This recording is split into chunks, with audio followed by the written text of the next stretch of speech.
So today we're going to talk about a subject I haven't talked too much about, and that is captions. Well, I did just talk about it recently in regards to video games, but I'm thinking more along the lines of like Netflix and stuff, something that so many of us use. And this comes at a good time because last night I actually just launched a new shirt campaign, a little something that I made up called My Accessibility, My Choice. So if you are deaf, disabled, so if you need any sort of accessibility, you've got chronic pain, chronic illness, just whatever, you need accessibility, there's a shirt in case you want one, so I'll have the link down below. So a show called Queer Eye, I think a reboot of it, just popped up on Netflix pretty recently, the second season, I think, and a lot of people have been enjoying that. And season 2 of Luke Cage, which I need to watch, has also just popped up. And those two shows brought up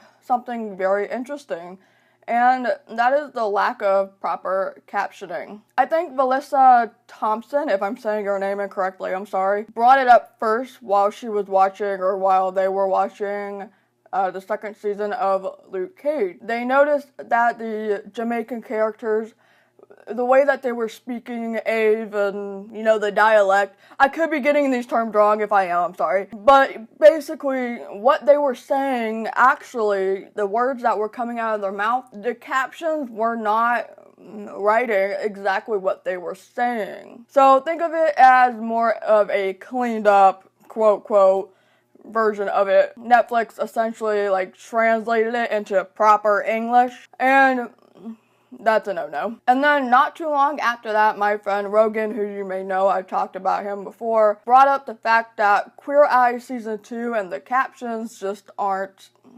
there. Or actually, I think he brought up Netflix in general, shows in general, whereas Chrissy, who by the way also has a YouTube channel, brought up specifically Queer Eye. And other Twitter accounts started following along, Mortuary Report, it started becoming this big thing. Rogan's Twitter thread especially blew up, and it got to the point where the host of Queer Eye actually said something about, the fact that Netflix should be stepping up their game. And Netflix has also made a comment about how they're trying to do better and stuff like that. So what Netflix was doing with Queer Eye was that they would be saying something and Netflix would bleep it. So if Queer Eye said fuck or shit or whatever, Netflix captions would be changing the word to crap, or they would just bleep it altogether, which again is a no-no. I mean, we can tell when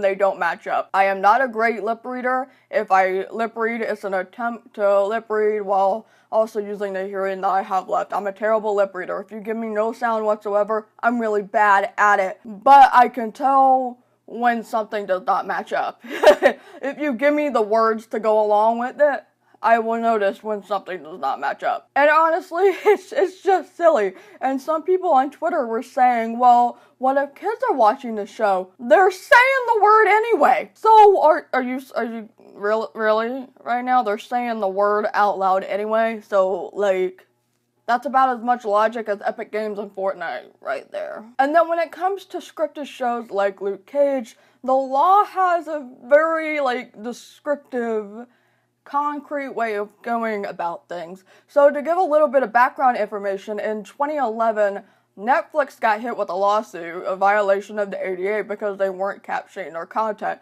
The National Association of the Deaf actually filed that lawsuit. Netflix lost, and they had to start captioning their content. And personally, I never actually noticed a whole lot of mistakes when watching Netflix. I did notice when I was watching CSI Miami, the two caption files, the particular episode that I was watching, it had the caption file of the next episode, and the next episode had the caption file of the episode I was actually watching. So they flipped it. And I did report that, and they said they were going to check it out, and I don't know if they ever changed it. But it looks like they were dropping the ball pretty recently, with stuff like this. I think I noticed, I was watching a documentary about serial killers.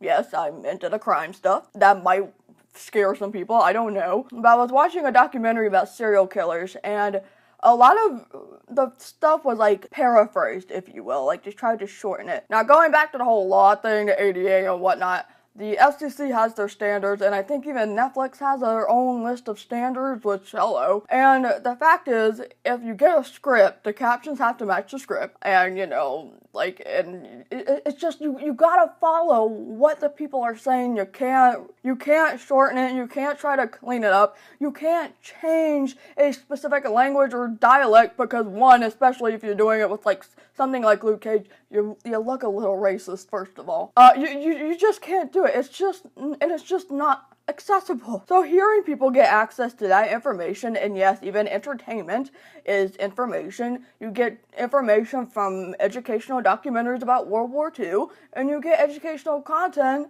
from, you learn things from fun, sit-down, good, feel-good TV shows like Gilmore Girls. Two completely different genres, but you still learn something from both of them. And if the hearing folks get access to that information, why are deaf people, people with auditory processing disorder, people learning, let's say, English or using English captions, learning, you know, English as a second language, why are we not getting that same type of access? It makes no sense whatsoever. And it's good to see that the host of Queer Eye was like, wait a second, this isn't right, we need to fix it. And that made it blow up even more, to the point where BBC wrote an article and featured Rogan, Chrissy, Ace, and I even got a little bit of a mention, which I completely did not expect it, because I didn't comment on it too much. I retweeted threads because this was their moment. This was my friend's moment. They were talking about it. Let's share that. But they did mention me a little bit because of the No More Captions thing, which, by the way, search for that on sale on my birthday on July 16th. Link down below. You can get notified later. So that was great, and other hearing people were on board about, hey, I use captions, I'm hearing and all of that. Technically, I don't need captions or whatever, but I like to use them because sometimes I might miss something, or, you know, the audio isn't too great. So, yay! A lot of people were like, yes, let's do this. We need this. And then you brought on the other types of people that were like, you know, there are more important things to complain about than this. And I was like, oh, Karen, no. I have a whole article that I just posted on Medium. You can look at that if you're into the reading thing, and I can put it better in words and write more there. First of all, I feel like people don't understand this, but you can care about more than one thing at once. Yes, there are things that might be worse than lack of captions. You know, there are people dying and starving in the world. I understand,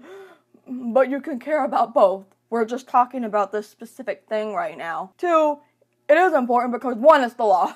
It's an ADA violation. There's a reason that George Bush Sr. made it into a law in the first place, the Americans with Disability Act. So, follow it.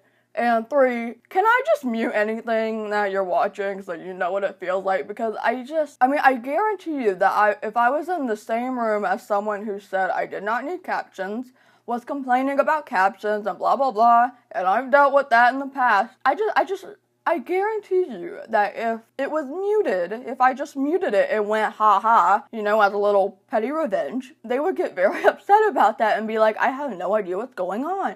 It's just like when you play something that's in a foreign language. So say they only know English and you're like, I want to put on a Korean movie, and then they're going to complain because there are no English subs. Well, Karen, now you know how we feel. But of course there's the other side to that, which a lot of people have no problem with watching foreign films, foreign TV shows, and they'll caption it, or they'll subtitle it, and, you know, all of that. But then when it comes to, it's just like when you watch YouTube, right?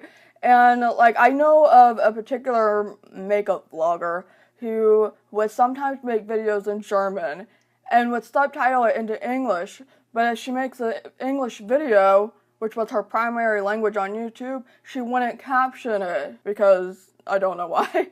But that's kind of what it reminds me of, that they'll speak a different language and then subtitle it into English because money. But when it comes to being accessible to that audience, like a deaf audience who would know that spoken language but can't hear it, you know, you get where I'm going with this? It's just weird to me. So that's what's up with the whole Netflix thing. Hopefully, you know, after that whole thing Queer Eye is better captioned. The Luke Cage captions are the way that they should be, especially Luke Cage. Oh my goodness. If you've noticed any problems, feel free to talk about it down below. I've seen a lot more responses on Twitter, about other TV shows. I haven't watched Netflix in a very long time. I've been too obsessed with Twitch to watch Netflix and stuff. But, just let's have a conversation about it down below. And before I go, if you haven't, consider pledging on Patreon. I have perks like letters and whatnot and writing exclusive writing content. Don't forget to check out the shirts and the Medium article that I wrote, and I will see you later.